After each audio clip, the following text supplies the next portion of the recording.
say that Dostoevsky is one of the most excellent writer to have ever lived. Yeah, I'm one of those people, fan. So I think you should read it. 100 Years of Solitude. First thing, it was written by Gabriel Garcia. It's in the genre called magical realism, which is, to be honest, I kind of hate calling it because it gives people this wrong idea. This is a very much a realistic story. Magical realism is basically where the writer throws in some weirdness into everyday story, and if it's done correctly, like in this book, you will barely even notice it. I mean, you will often be doing double takes, like, did that really just happen? Is he not there? Is he the ghost?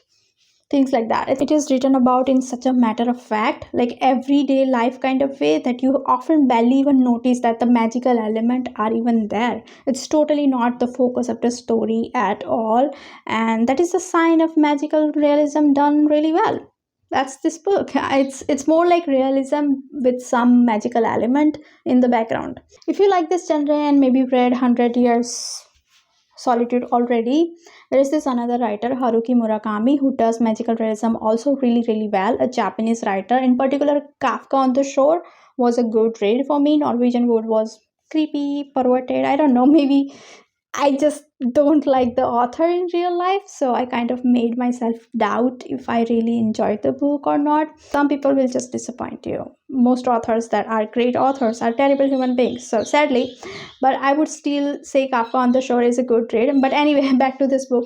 Let's move on to the plot a bit. The story is basically about this family. It tells the story of their family over 100 years, hence the name. So starting the generation to generation to generation, it's largely set within the family home, right? It's almost like this whole family is cursed in a way with this affliction of solitude and being prone to feeling solitary and lonely and ending their lives alone. And in a way, it is quite sad, but it's also very uplifting kind of tale. Also, the family has tendency to name everybody the same, which can add some confusion. Plus, Spanish names are confusing to me, but my version of this book has this family tree way.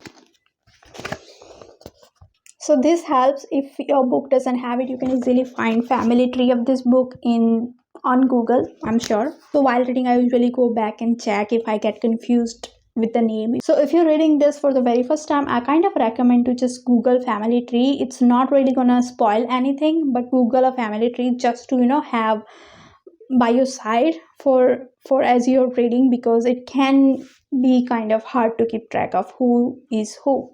The reason I really love this book is because this book brings in element of real life events that went on Colombia's past and the wars between liberals and conservatives. But also there is this moment in this book that mirrors a really awful massacre that happened from the United Fruit Company.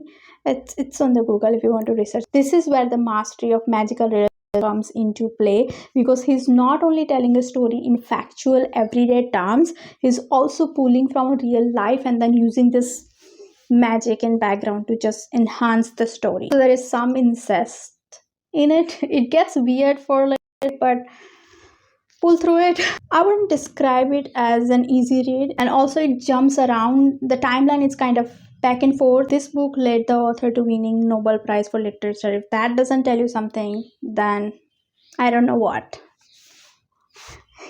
You should read it. I don't think I have much to say about this book anymore, if I'm planning to not ruin plots for you, but it's a really good read.